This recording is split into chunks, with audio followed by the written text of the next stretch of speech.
Emmanuel here with a quick take on economics. Now, the question is, should a trade surplus be the objective of trade policy, right? Is that a valid objective of trade policy, yes or no? Now, no would be my answer.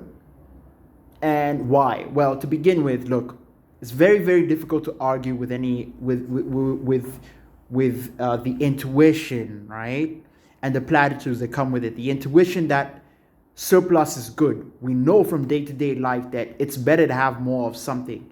It's better to have more strength, more health, more beauty, more wealth, more, because if you have more of these things, when a crisis hits, you're hoping that you can kind of leverage them to create a path for yourself, And even if I said, look, the objective of policy is to improve welfare, well, most people might ask, isn't having a trade surplus improving welfare? No. Now, let me show you why. In the first place, if what is a surplus, right? You're exporting more goods than you're importing.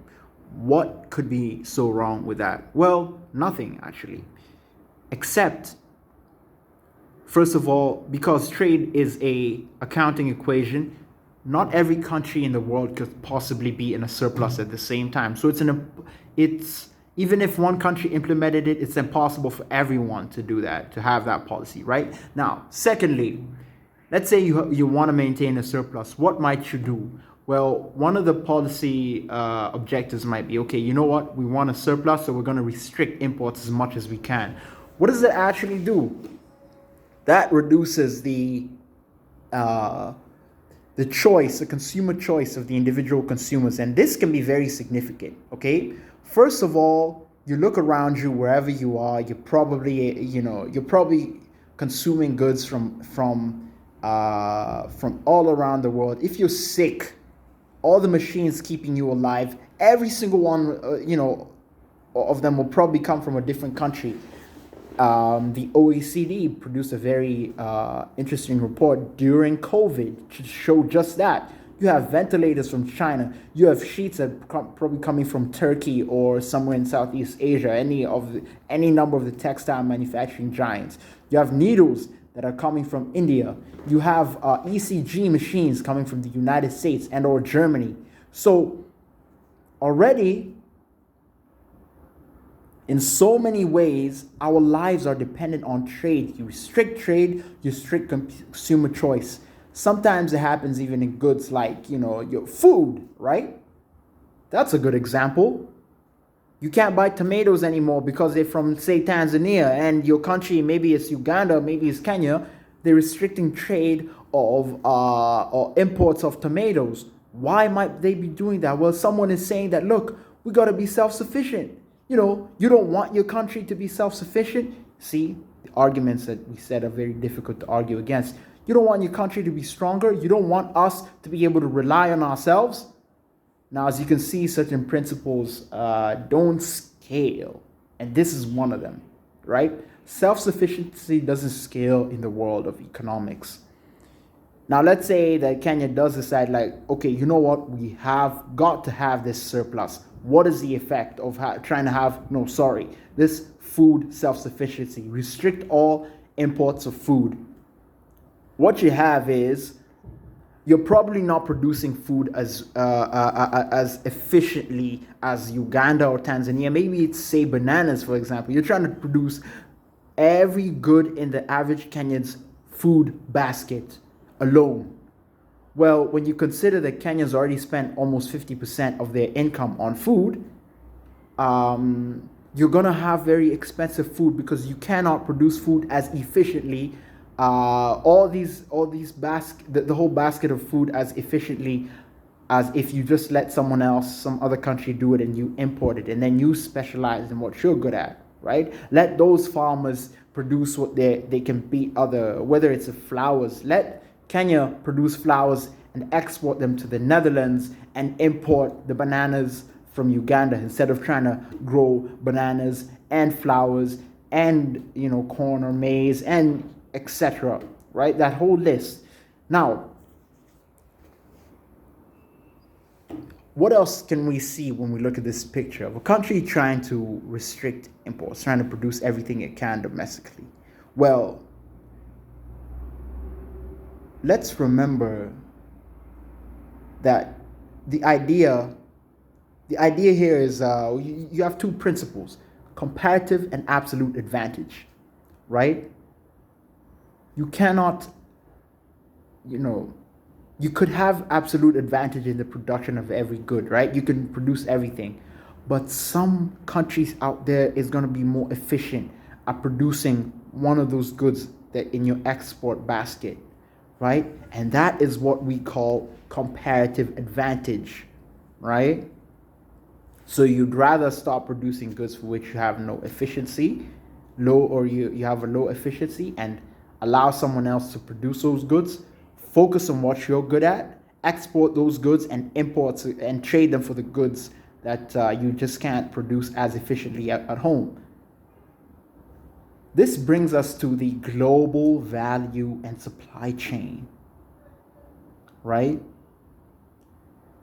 Very few countries produce even the totality of one good.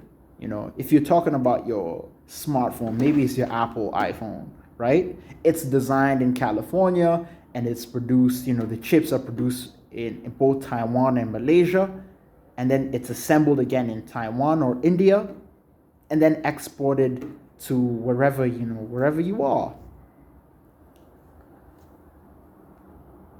That means that, again, it's looking very difficult for countries to try and become self-sufficient.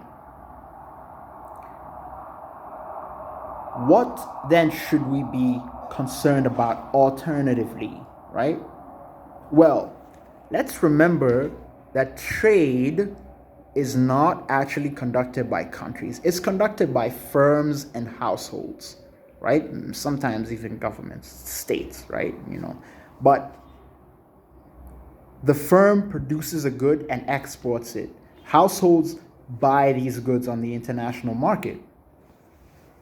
So we're not talking about a country. We're talking about the wealth of individual households. When Adam Smith wrote A Wealth of Nations, the wealth of nations is held by people, not the country, not the state. And it's produced by people, by households and firms. Now, what this means is that we should be more concerned about productivity, right? We should zoom in on, okay, is everyone in this country as educated as they possibly could be, right?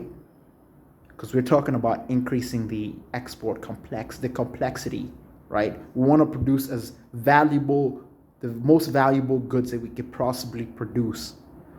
What do we need to do that? We need people who are as trained and as educated as they possibly could be. And those people who are as trained, as educated as they possibly could be, need to be able to work in firms that can exploit their, maybe that's a naughty word, maybe I shouldn't be using such a naughty word, but that can deploy their labor and human capital, right? And when we increase productivity, we don't have to worry about whether we're in a trade surplus or trade deficit. Why? Well, look, no one can continue buying stuff that they just cannot afford. Even if they buy it on debt, eventually they have to pay out that debt. So you can't be in a deficit forever. Similarly, you can't be in a surplus forever. Markets cool down, and you have ebbs and flows for all kinds of reasons. But if your productivity is as high as it could be, this allows, let's say now as a country, I know we said that countries don't trade, but for the sake of simplifying the model, if the country is as productive as it can be, you have less you have as much as you can possibly have to face economic headwinds of global trade, and you can actually be productive enough to export. You can export finished and very valuable goods. The problem that one of the problems that many poor countries face is if your trade is based on agriculture, you have one or two droughts, and your trading situation is pretty precarious.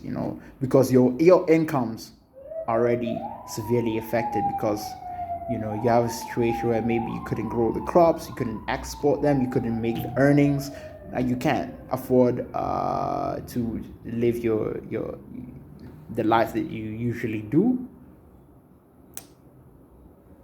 Hence, our focus when we talk about trade and trade policy, one of the important questions is, are we as productive as we can be?